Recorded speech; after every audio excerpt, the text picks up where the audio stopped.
ಬಾಡಿಯಲ್ಲೂ vibration ಐತೈತೆ ಈ ರೋಡ್ಗೆ. ದೇವ್ರು ನಿಂಗೆ ಒಳ್ಳೇದು ಮಾಡ್ತದ. ಕೋಣಿಕೊಪ್ಪ 38 ಕಿಲೋಮೀಟರ್. ಟೀ ಕುಡಿಬೇಕು ಗುರು, ಚಳಿ ಐತೈತೆ.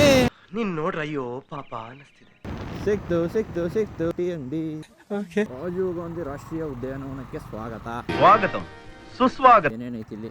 ಮನೆಗಳಿದಾವ. ಯಾವ್ದೋ ಇಲ್ಲೊಂದು ಬೋರ್ಡ್ ಇದೆ. ಹುಲಿ ಐತಂತೆ ಗುರು, ಹುಲಿ. ನನ್ಗೊಂದು ಆಸೆ, ಹುಲಿಗೆ ತಿಗ ತೊಳೆದ್ಬಿಟ್ಟು ಸ್ನಾನ ಮಾಡಿಸ್ಬೇಕು ಅಂತ. ಇವ್ನ ಯಾವನ ಸೆಡೆ ನನ್ ಮಗ.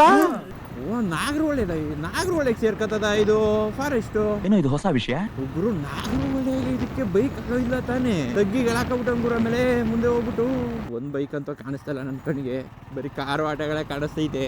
ಬಂದಂಗ ಆಗ್ತಾ ಇದೆ. ಮಿಸ್ ಆಗಿರೋ ಎಂಟ್ರಿ ಆಗ್ಬಿಟ್ನ. ಇಲ್ಲ ನನ್ನ ಮಗನ್ ಗೂಗಲ್ ಮ್ಯಾಪ್ ನಂಬ್ಕೊಂಡು ತಪ್ಪು ಮಾಡ್ಬಿಟ್ನ. ಟಮೋಟ ತಗೊಂಡೈತೈತೆ ಅಣ್ಣ. ದೇಪಕ್ಕಾಯ್ತದ ಅಂತ ಬೇಡ ಬಿಡಿ ಪಾಪ. ಈಗ ದೇಪ್ಕೊಂಡ್ರೆ ಎಲ್ಲೂ ಮಡಿಕಳ್ಳಿ ಟಮೋಟನ ಪಿಚ್ಕ ಅಂದೋಯ್ತದ ಅಷ್ಟೇ. ರೋಡ್ ಮೇಲೆ ಹೋಯ್ತಾ ಇದ್ರೆ ಗಾಡಿ ಫುಲ್ಲು ವೈಬ್ರೇಷನ್. ಅನ್ನಿಸ್ತೈತೆ. ಬರೀ ಇಂಥದೆಯ. ಬತ್ತು ಗುರು ಬೈಕು. ಈಗ ಒಂದ್ ಸ್ವಲ್ಪ ಸಮಾಧಾನ ಆಯ್ತು. ಏನ್ ಎಂಟ್ರಿ ಕೊಡ್ಬೇಕಾ? ಯಾರು ನಿಲ್ಲಿಸ್ತಿಲ್ಲ. ನಾವು ನಿಲ್ಲಿಸೋ ಅವಶ್ಯಕತೆ ಇಲ್ಲ ಅನ್ಸುತ್ತೆ.